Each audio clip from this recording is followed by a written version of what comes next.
kwamba kwa vile ambayo tunapotenda, kila kitu tunapoifanya tujue ya kwamba iko na mwisho yake, na kile ambayo tunapokula hivi iko na mwisho yake.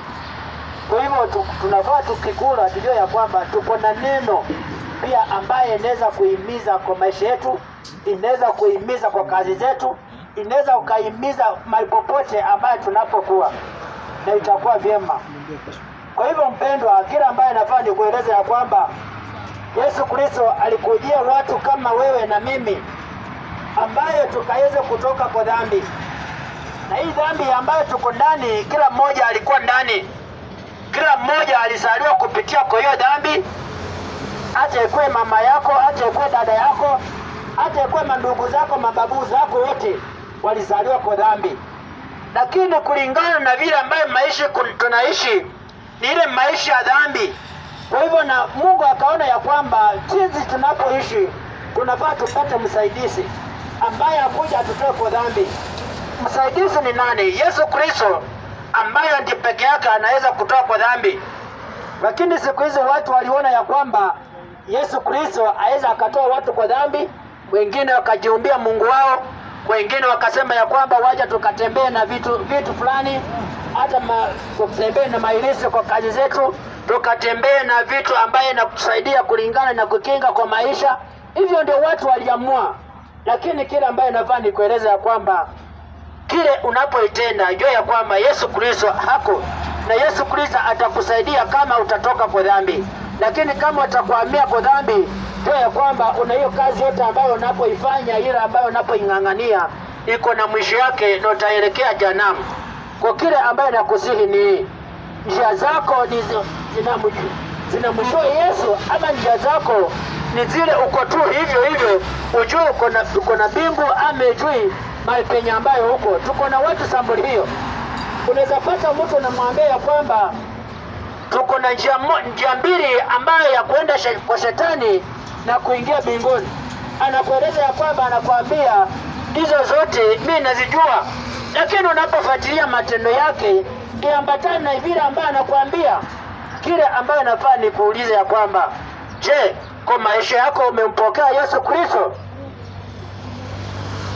Hiyo ndio navojua ya kwamba, na tena kama umempokea Yesu Kristo, unatembea kwa njia ya Yesu Kristo ama unatembea kwa njia gani?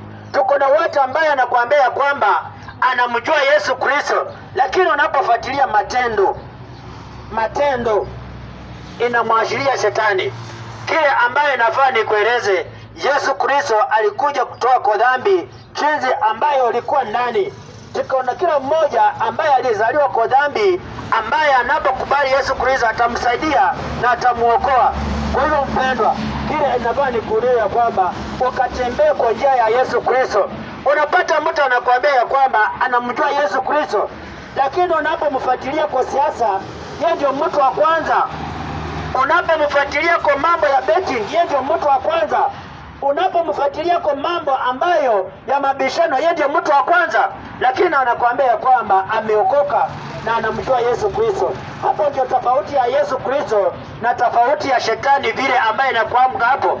Yesu Kristo ukikuwa kama vile ambaye nafaa nikwambie, nikuulize, kama nikikuwa Yesu Kristo akikuwa na bet, kama wewe ukikuwa Yesu Kristo ukikuwa unatembelea watu uchi, kama ukikuwa umevaa kiatu ya Yesu Kristo, ukikuwa wewe ndio mtu ambaye unapigana unauana watu kwa mambo ya siasa, kama ukikuwa wewe ndio Yesu Kristo, ukokuwa matendo ambayo unapoitenda ni matendo ambayo ya kinyume na vile ambayo unavitenda kulingana na vile Yesu Kristo anataka, kile ambaye nikufanya nikwambia kwamba ukamkubali Yesu Kristo akakuongoze kwa vyote unapovifanya.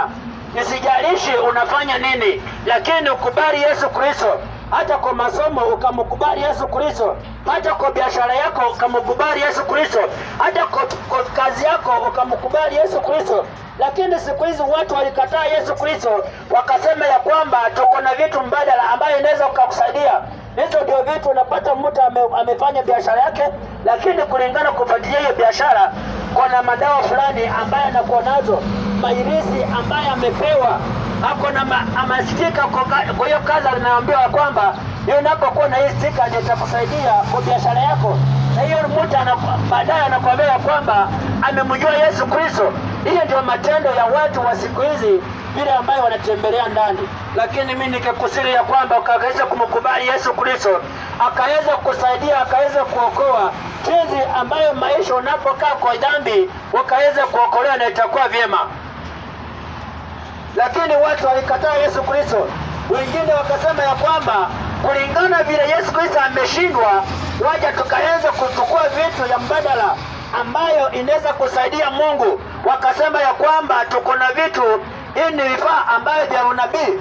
Unapofuatilia Yesu Kristo na ukisema ya kwamba hii ni vifaa ya unabii, ndio unatembea naye na watu ambayo wako chini ya juu wanasema ya kwamba hizo ni ukweli, wacha tukafuatilia hizo vitu. Hapo ndio unapata mtu amepotea kulingana kumfuata Yesu Kristo, kumbe anafuata vitu.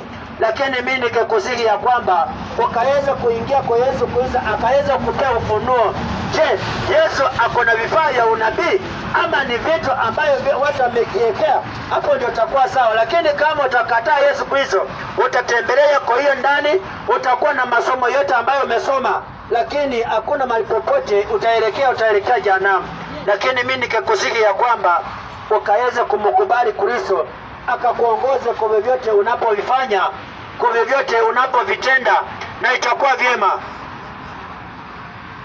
Unapata mtu anakuambia kwamba niko na chumvi imetoka na Israeli, na hii chumvi ambayo unapoilamba itakusaidia kwa maisha yako, hata biashara yake itakuwa sawa, kila mtu atakuwa pale, hata unapokuwa kwa nyumba utakuwa sawa, ndoa yake itakuwa tasimama. Vile ambayo inafaa nikuulize ya kwamba vyovyote unapovitenda na ukivitenda kulingana na mambo ya kishetani, lazima itoka na karama yake. Yesu Kristo hakuna siku ambaye alikwambia ya kwamba tukaweze turambe chumvi ndio tukaweze kutoa kwa dhambi. Chumvi iweze kukutoa kwa dhambi, lakini neno ambayo unapoisikia na imani ambayo unaposimama nayo, unapoamua ya kwamba kulingana na matendo umetenda, kulingana na uzinzi ambaye umetenda, kulingana na usharati ambaye umefanya kwa miaka, kulingana na ulevi ambaye umeniandama kwa miaka, wacha nikaja naye kuanzia kwa siku ya leo, Yesu akaweza kuniokoa. Hapo ndio Yesu atasimama na wewe na ataweza kuokoa. Lakini kama ni mtu ambaye hakutaka vitu kulingana vile ambayo unataka muujiza, hizo vyote utafanya, lakini mwishowe utaingia jehanamu. Lakini mimi nikikusihi ya kwamba ukaweze kumwamini Yesu Kristo bila ushawishi, bila mbembelezo, ama bila mtu yote kuambia ya kwamba mfuate Yesu Kristo. Kila ambaye anakuambia kumfuata Yesu Kristo ni wewe mwenyewe kuamua kulingana dhambi ambayo uko ndani, kulingana vile ambayo umetaja. Nikataja kulingana beti, nikataja kulingana ulevi, nikataja kulingana mambo ambayo ya ufisadi, nikataja kulingana hizo vitu zote ambayo umesikia, wewe mwenyewe ndio unajua kwa ndani. Lakini unapokifanya ya kwamba unangojea unabii ndio ukaweza kutabiriwa, ukaweza kutoka ndani, upendwa, utangoja, lakini baadaye utaelekea jehanamu na hiyo kungojea unabii. Lakini kila ambaye nikikusihi ya kwamba ukaweza kumwamini Kristo jinsi vile ulivyo, ukakuja kwake kulingana na vile ambayo huko. Usiseme ya kwamba waje nikaweze kuweka sikala chini ama nikangojea miaka fulani ndio nikakuja kwa Yesu. Hapana, wewe enda kwa Yesu na sikala yako, na Yesu atakusaidia, atakutoa sikala yako, na hiyo hamu ambayo uko nayo utaweza kuokolewa kama utamwamini. Lakini kama utaenda kulingana vile unaona marafiki wanaenda, kama utaenda kulingana vile unaona wazazi wanaenda, kama utaenda kulingana vile ambayo unaona watu ambayo marais wanaenda, kama utaenda kulingana vile ambayo unaona wabunge wanaenda, hapana mpendwa. Mambo ya Mungu haina ubunge ndani, haina urais ndani, haina mtu yote wala marafiki ndani. Mungu anapendeza na mtu yote jinsi anapojitolea kwa ajili kwa kazi yake, na vile ambaye ameacha dhambi, na Mungu anapendeza na huyo mtu. Mungu siku moja akatembea akakutana na Msamaria mmoja ambaye alikuwa ametenda kazi ya Mungu, lakini kulingana vile ambaye anaitenda hiyo kazi, lakini hajamjua Mungu. Anasaidia watu, fanya vitu vyote ambavyo vinatakikana, lakini Mungu akasema ya kwamba kulingana vile ambaye ameona huyu mtu ako na roho safi, ni mkarimu, anataka kusaidia watu, lakini jinsi ambayo kila anakosa ni kumwamini Kristo. Ndio akatuma manabii kumwambia ya kwamba nenda kwa huyo mtu, huyu mfalme akaweza kumrudia Yesu na itakuwa vyema, na kulingana vile ambaye aliwasikia, na akajua ya kwamba kulingana vile alikuwa anasaidia, na kumbe alikuwa anasaidia na hakuwa anamjua Mungu, lakini kulingana vile alipata Mungu. Wewe kulingana ambalo unavyojiuliza, bila alipata Mungu alisaidia aje? Huyu mtu alikuwa anasaidia lakini hakuwa na Yesu, lakini alikuwa na roho ambayo ya kunyenyekevu na roho ambayo ya kumpendeza Mungu. Ndio Mungu akamwambia manabii ya kwamba enenda ukaenda kuambia huyo mtu na akaweza kumnirudia, na itakuwa kazi yake itakuwa sawa na kila kitu itakuwa jema. Kwa hivyo mpendo, kila ambaye anakuambia kwamba unaweza ukaona ya kwamba wewe ndio unasaidia watu, wewe ndio ambaye hata paka uko na shule ya yatima, wewe ndio mtu ambaye unasaidia wachane, wewe ndio mtu ambaye kwa kanisa unajulikana kutoa sadaka, lakini Mungu anapoangalia ndani aone kulingana vile hiyo matendo, kulingana vile ambayo unapotenda, aone kama uko naye karibu.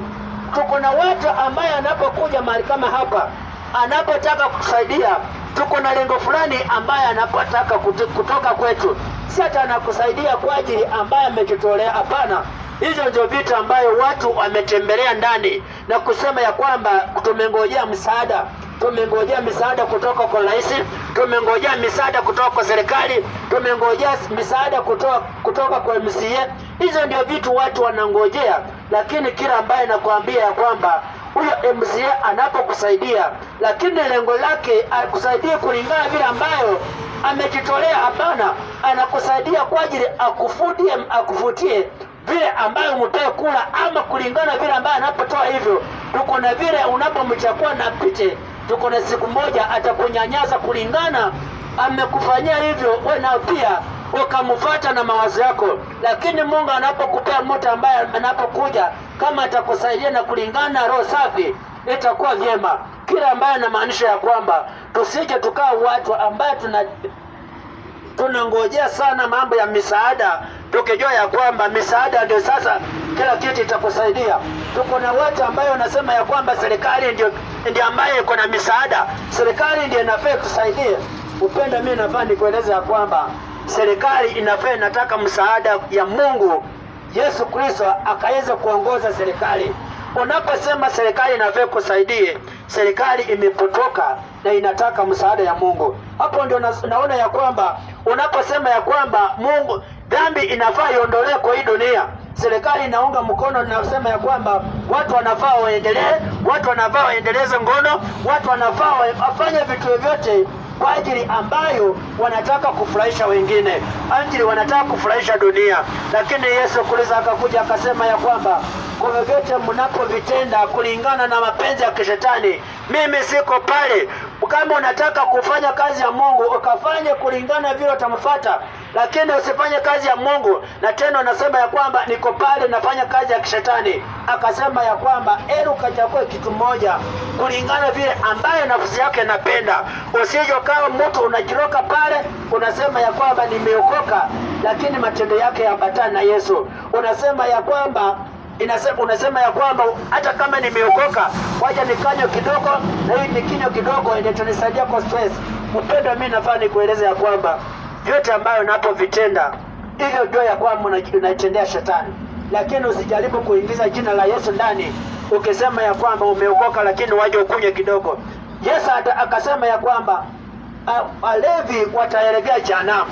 Itakujaje siku hizi unasikia ya kwamba walevi wakunywe kidogo, lakini wasilewe sana, hata wakikunywa kwa nyumba zao wakunywe pale, mpaka wengine wanajidongia mistari zao wakisema ya kwamba hata iliandikwa, wanasema ya kwamba iliandikwa ikasema ya kwamba tusilewe sana lakini tukunywe.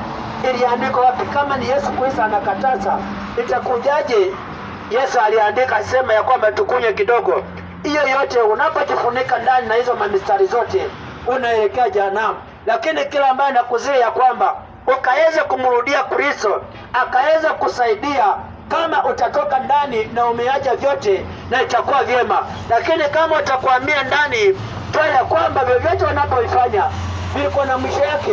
Hata kama umetenda kwa miaka ngapi, lakini kama umetenda kulingana na pendeza shetani, jua ya kwamba viko na mwisho na viko na janabu na vile ambayo kuangamiza, ndio watu wanaangamia kulingana vile ambayo nafsi zao zimependezwa. Lakini mimi nikikusihi ya kwamba sisi wote tulikuwa walevi, kila mmoja alikuwa kahaba, lakini alipojitolea akasema ya kwamba waje Yesu akaweza kumsaidia, Yesu alitusaidia bure.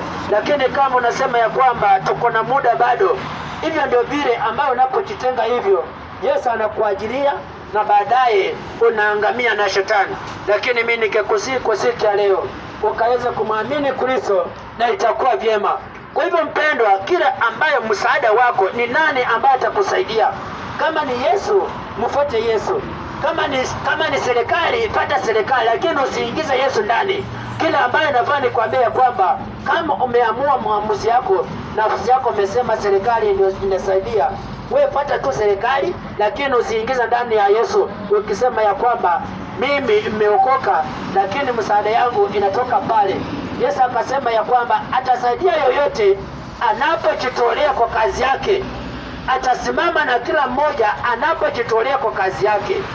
Kwa hivyo msaada wa Mungu inatosha, inasaidia kila mmoja kulingana vile amependezwa naye na kulingana vile ambayo umejitokeza.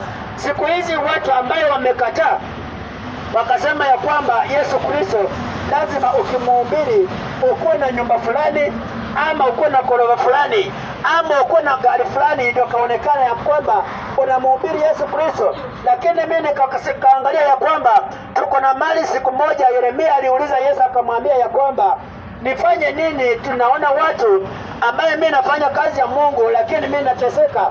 Lakini Yesu akamwambia, akamwonyesha kwamba unaona vile maua ambaye inakaa asubuhi inakaa ikiwa mzuri, lakini jua inapoichapa hiyo maua inafanya inanyauka. Hivyo ndio Mungu akajaribu kumweleza ya kwamba kwa vyote unapoviona vinameremeta viko na mwisho yake. Lakini kila ambaye inakusihi ya kwamba ukaweze kumwamini Kristo bila vitu ama vile ambayo nataka kulingana vile siku hizo watu ambayo shetani pia aliona ya kwamba watu walipendezwa na vitu na kupendezwa na mambo ya unabii. Hapo ndio Shetani anakuja na kuambia ya kwamba kupitia kwa wajambazi ambao wanapojiita wanasema ya kwamba ni watumishi wa Mungu. Hapo ndio Mungu anapitia pale na Shetani anapitia pale kupitia kwa watu wakudanganye. Lakini kila ambaye anakosea ukaweze kumwamini Kristo vile kulingana vile ambaye atapendeza nawe na kulingana vile ambaye atajitolea bila ushawishi wala kujibembeleza wala kubembelezwa wala kusukumwa, lakini ukamfuate na ukaachana na dhambi na itakuwa vyema. Kwa hivyo kila ambaye anakuambia kwamba tumfuate Yesu sio kwa ajili ya vitu, lakini tunapomfuata Yesu kwa ajili ya vitu, hapo ndio utapata watu watafifia. Watafika mahali waseme ya kwamba Yesu amechoka. Watafika mahali waseme ya kwamba sisi kulingana vile ambaye tuko wacha tukaweza kufuata shetani. Kulingana huyo mtu alikuwa anafuata vitu. Lakini kila ambaye nakusihi ukamfuate Kristo kwa ajili ambaye atapendeza na wewe na itakuwa vyema. Itakuwaje Yesu akasema ya kwamba heri masikini wa roho kuliko tajiri wa vitu? Ambaye anamaanisha nini? Mtu ambaye anapojitolea kwa ajili kwa kazi yake ana Mungu anapendezwa naye kuliko mtu ambaye anapojitokeza kwa ajili ya biashara yake. Tuko na mtu ambaye ayesilala kwa ajili ya biashara yake. Lakini Yesu anasema ya kwamba heri mtu ambaye masikini wa roho ni mtu ambaye anapojitolea kwa ajili kwa kazi ya Mungu kuliko vile ambayo unapojitolea kwa ajili kwa vitu ya dunia hii, kuliko vitu ambayo unapopikana kwa siasa ya dunia hii, kuliko unapopikana kwa vitu ambayo unapoona na macho. Lakini mimi nikikusihi ya kwamba ukaweze kupata Kristo bila vitu ambayo vile ambayo ushawishi ama vile ambayo kubembelezwa ama vile ambayo utasukuma, ukamfuate kwa njia ambayo inapopendeza na wewe na itakuwa vyema. Lakini siku hizi watu walikataa Kristo, wakataka kufuata watu, wakataka kufuata mapasa. Mtu anakuambia ya kwamba kama hiyo kanisa si ya kwetu, kama hiyo pasa si wa kwetu, siwezi ingia pale. Na Yesu alitembea kwa miji kila pahali akitangaza habari njema kwa kila mmoja ambaye alikuwa amemwamini. Lakini siku hizi watu walikataa Yesu Kristo, wakataka kufuata vitu.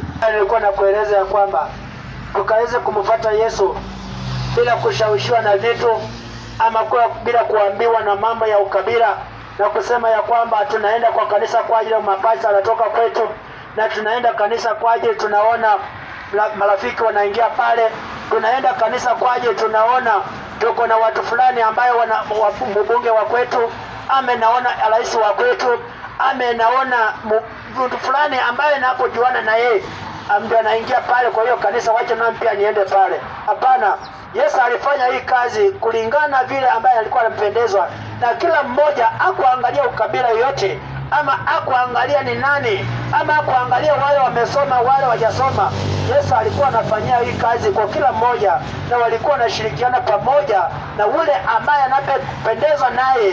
Yesu alikuwa anapendezwa na huyo mtu kulingana vile ambaye amejitolea, na paka anaambia wanafunzi wake, anawaambia kwamba nishatembea pale lakini sijaiona mtu ambaye kuna imani kama hao, mtu ambaye kuna imani kama huyu. Mtu anakuja ya kwamba anakuambia tu maneno, huyo mgonjwa wangu ambaye mahali penye ambaye hako atapona. Huyo ndiye Yesu anapendeza na huyo mtu. Lakini siku hizi unaposema mambo ya imani, mtu anakuambia kwamba imani ni nini? Lazima unipe kitu ndio nijue ya kwamba Yesu anakutumia. Ndio watu anakuja kwa hiyo njia, anakuambia ya kwamba niko na maji imetoka na Israeli. Na hii maji unapoishika, chochote unapoifanya, hata kwa biashara yako, mnyunyuzia pale, hii maji ndio itakusaidia. Kile ambaye nasidi nikisema ya kwamba hii maji ambayo inasemekana ni ya Israeli, na hiyo ndio natoa mapepo, na natoa nguvu za shetani, ndio natoa dhambi. Hiyo maji pale ambayo Israeli ambayo naambia ya kwamba unachotea pale watu Israeli, bado saa hivi na tuko hapa hivi, tuko na watu ambaye wako kwa dhambi, tuko na watu ambaye walevi pale, tuko na watu ambaye wanaendeleza usharati pale, tuko na watu ambaye wanaendeleza ukabila pale, tuko na watu ambaye wanaendeleza mambo yao ya uganga na ushirikina pale. Wakikuwa wamekunywa hiyo maji imewasaidia. Kwa hivyo unapojua ya kwamba maji ambayo unaposemekana ni ya Israeli, maji sio uhai, maji sio ukombozi. Ukombozi ni kumwamini Kristo na Yesu ambaye nakuzungumza. Ni Yesu Kristo ambaye amenipea pumzi hii, napumua, hata wewe unapumua. Hiyo ndio Yesu ambaye nasungumzia. Sisungumzii Yesu ambaye anatembelea kwa kalenda. Sisungumzii Yesu ambaye unapomuona kwa hii mwaka inaambia ya kwamba leo amekuwa mweusi, hii mwaka ingine amekuwa mweupe. Unapofuata mwaka ingine unampata ni mfupi, unapata mwaka ingine ni mrefu. Huyo sisi Yesu ambaye nasungumzia, ambaye watu wanatembea naye kwa makalenda na kutembea naye kwa shingo wakisema ya kwamba wako na Yesu. Hapana, inasungumzia Yesu Kristo ambaye aliyeumba mbingu na nchi, vile ambaye anatembea hivi na pumua pumzi ambaye ya Mungu. Huyo ndio Yesu ambaye inazungumzia. Kwa hivyo mpendo, kitu ambaye nakuambia ya kwamba kama kuna mtu ambaye anafuatilia hizo vitu, kuna mtu ambaye anafanya hiyo kazi kwa ajili ya kufanya na kufuata Mungu ambaye anashika naye kwa mkono, unafaa mueleza ya kwamba hii ni uchawi na hii ni uganga na inakuelekeza jehanamu. Hii mambo yote ilikuja kwa ajili watu walikosa kumwamini Yesu kwa neno. Wajili walikataa kumwamini Yesu kulingana na vile ambaye anataka. Walitaka kuamini vitu kwa ajili kwa vile ambayo wenyewe wanapenda. Lakini mimi nikakusiri ya kwamba ukaweza kumwamini Kristo kulingana vile matendo ambayo uko ndani. Wewe ndio unajua mabishano ambayo uko ndani. Wewe ndio unajua ushirikina ambayo unapotenda. Wewe ndio unajua mambo yote ambayo unapoitenda ile kinyume na mambo ya Mungu. Wewe ndio unajua. Wewe ndio unajua vile ambayo naongea hapa hivi. Kesho ambayo umepuku ushaweka msichana wa wenyewe ama bibi ya wenyewe, ukijua ya kwamba ukisema ya kwamba huyu kesho ninaenda kulala naye, ushapuku mtu ambaye ukisema ya kwamba huyu ni bwana, kesho ndio wanapata pesa. Wanapopata hizo pesa lazima nichukue huyo mtu nikaende kulala naye. Huyo sasa, hiyo vitu ambayo unapovitenda hivyo kiingiza kwa kiatu ya Yesu Kristo, ikikuwa Yesu Kristo akikuwa anafanya hivyo, unapojiuliza hivyo, Yesu atakusaidia na atakusimamisha na atakutolea hiyo hamu ambayo ya usherati, na itakuwa vyema. Lakini kama utakataka kutafuta watu ama unataka kufuata vitu, kufuata vile watu ambao wanakuambia, watakwambia na watakwambia ya kwamba mtu unafaa kuwa na mabibi wengi. hata imeandikwa kupitia kwa Biblia. Wanakuambia kwamba imeandikwa kupitia hata Suleimani alioa mabibi wengi wakaoa 700. Lakini unapojiangalia wewe sio Suleimani. Wewe unaita Kamau, wewe unaita Mnyao, wewe unaita Omondi. Sasa itakuwaje ambaye neema ilikuwa ya Suleimani itakuja kwako Omondi ndio nasema ya kwamba mimi imewamiwa nikaoa mabibi 700. Lakini kulingana vile ambayo umeoa kwa ajili kulingana vile ambayo unataka kujionyesha. Lakini nafaa nikueleze ya kwamba unafua angalie mambo ambayo Yesu aliyomaliza na Suleimani. Suleimani alifika mara akasema ya kwamba nikelijua, mwisho yake alisema nikelijua. Kwa hivyo hiyo vitu ambayo tunapovitenda kujirudisha mabibi wengi na kuwa watu na mambo ya kujionyesha, isijalishi atuona tena hiyo vitu sasa unaonekana Mungu. Hapana, hiyo yote ni uganga na ukumbavu uko mbele ya Mungu. Lakini kila ambaye nakueleza ya kwamba kama Mungu alikwambia ukaoe bibi moja anatosha. Na kama Mungu alikwambia kwamba ukaoe na bwana mmoja anatosha. Na tena kama ameamua ya kwamba ukaweza kuweza kuoleka wala kuoa, unaweza kaa kufanya kazi yake. Tena Mungu ni uamuzi wake. Lakini kila ambaye nakusihi usije kufanya vitu kulingana na vile watu ama kulingana vile ambayo watu wa kwenyu. Unapata mtu anakuambia kwamba kulingana familia yetu lazima mtu akuwe na mabibi 5 ndio ajulikane kama yeye ni mwanaume. Lazima mtu akuwe na mabibi 10 ndio ajulikane yeye ni mwanaume. Mwingine anasema ya kwamba lazima nioleke kwa nyumba 10 ndio nikajulikane kama ni mwanamke. Hivi vyote unapovitenda ni kasi ya kishetani. Lakini kila ambaye itakusaidia, tulikuwepo na watu ambao walikuwa kwa hiyo sambuli hiyo, lakini wanapoamini Kristo aliweza kuwaokoa na akaweza kuwasaidia. Hata wewe kwa siku ya leo unapomwamini na ukasema ya kwamba kwa hizi vitu nimetenda kwa miaka, nimefanya kwa muda, na utaniamini Yesu Kristo kwa siku ya leo ataweza kusaidia na itakuwa vyema. Usifanye kwa ajili vile ambayo unataka kunipendeza mimi. Usifanye kwa ajili kutaka kupendeza wazazi. Usifanye kwa ajili kutaka kupendeza watu wote wala marafiki. Fanya kupendeza Yesu Kristo na itakuwa vizuri. Kwa hivyo mpendwa, kile ambayo unapojua, dhambi ambayo inapokula wewe mwenyewe ndio unajua. Usingojee unabii ndio kaweza kutoka kwa hiyo dhambi. Usingojee unabii ndio kaweza kutoka kwa hizo vitu ambayo unapotenda. Usingojee kutolea unabii ndio kaweza kutoka kwa vitu ambayo vile ambayo unapofanya ukifanya na masomo yako. Hapana, kile ambaye nakwambia ukaweza kumwamini Kristo na itakuwa vyema. Lakini ukisema ya kwamba nimesoma, imefikia kwa kiwango fulani, PhD zote niko nazo, master zote niko nazo. Tuko na watu ambao walikuwa na master lakini hawakuwa na muamuni, hawakuwa na mjua Mungu ni nani. Lakini Yesu alipowatembelea aliwafunza na kaonyesha mambo maajabu na mambo ambayo vile wanatenda, mambo wanapofikwa nafikiria, akaonyesha kwamba hii ni ujinga na akaweza kuwafundisha wakaweza kumwamini. Kwa hivyo mpendwa, kile ambayo unapoitenda itende kulingana vile mapenzi ya Mungu. Hata kazi yako itende kulingana mapenzi ya Mungu. Usifanye kazi kwa ajili kubishana na majirani. Usifanye kazi kwa ajili kutaka kuonekana. Hivyo vyote unapofanya hivyo vitu na umeleta ushirikina ndani, lazima itakuwa na mwisho yake, na baadaye utaweza kuangamia. Utaanza kuzungumza ya kwamba nimeroga kwa hii biashara. Hapana, wewe mwenyewe umejiroga kuweka hiyo msingi yako kwa hiyo biashara Yesu Kristo ndani. Lakini watu ambao wanapoweka Yesu Kristo ndani, angalie vile ambaye amesoma. Yesu angalie kulingana vile familia unatoka ndani. Angalie kulingana vile ambayo unaongea kizungu. Angalie kulingana vile ambayo unapotenda. Lakini anapendeza na wewe na anafanya na wewe kwa hiyo biashara na kila kitu kulingana ambayo vile umependeza naye na vile ambayo umejitolea kwa kazi yake. Na itakuwa vyema kama umefanya kazi yako ifanye kulingana ukiweka Mungu ndani. Hata masomo yako unaposoma, weka Mungu ndani. Usiseme ya kwamba sasa kulingana vile ambayo imesemekana masomo ni bure. Kusoma ni mzuri, lakini kusoma kuweka vyeo mbele na kuweka masomo yako mbele na kuweka kila kitu mbele ukisema ya kwamba masomo ndio tosha. Hiyo ndio Yesu anakasirika na vitu kama hizo. Ndio unapata ya kwamba hapo ndio atakushusha chini na atakuonyesha ya kwamba vile ambayo unajua hivyo ni ujinga. Ndio unaona watu ambao wamesoma na kuambia ya kwamba kulingana vile ambayo watu wamesoma, kulingana na utafiti ambayo imetafutiwa, watu wanapofikisha miaka 90 waweze wakazaa, lakini Mungu anaonyesha ya kwamba hivi vyote ambao unapofikiria hivi vyote ni ujinga. Anakuambia Sara ya kwamba nitakupea mtoto, usijali. Kwa miaka ambayo watu wako wanatarajia, kwa miaka 90 ndio Mungu akampea mtoto. Lakini ukifuatilia wasomi ambao wanajua, wanakuambia kwamba mama anapofikisha miaka 50 hawezi akazaa. Anapofikisha 45 sasa hapo ndio amekwamia. Hapo ndio watu ambao wamesoma wanafikiria.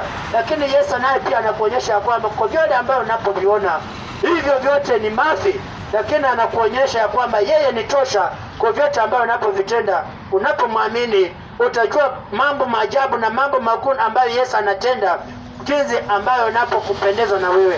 Na itakuwa vyema kama utamwamini Kristo. Lakini kila ambayo unapokataa Kristo, ndio unataka kuamini watu ama unataka kuamini marafiki, hiyo mpendwa, utapotoshwa na hakuna mahali popote ambayo unapoenda.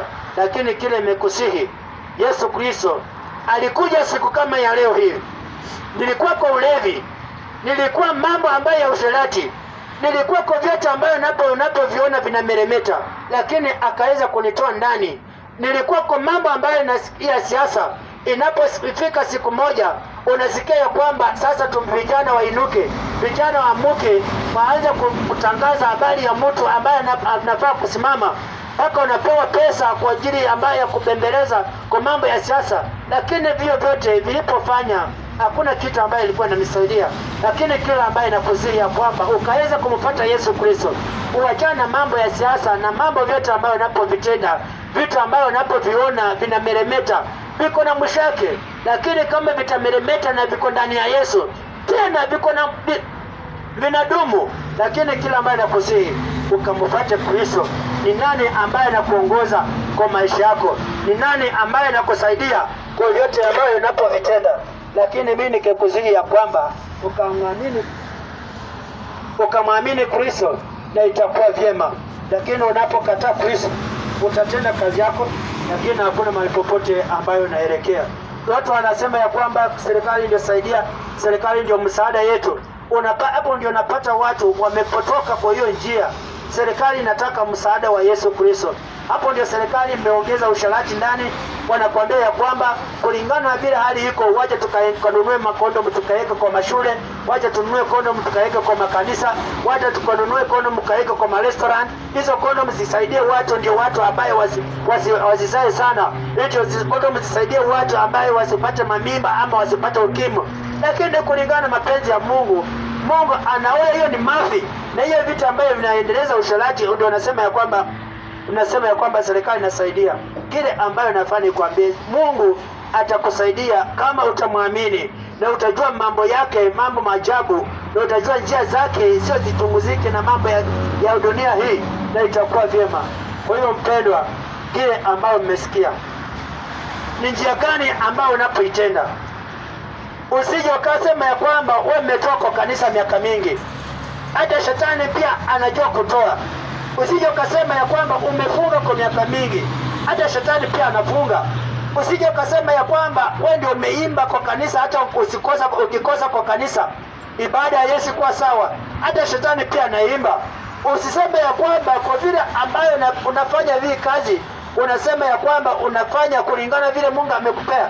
Hata shetani pia anafanya kile ambaye nakusihi hivi.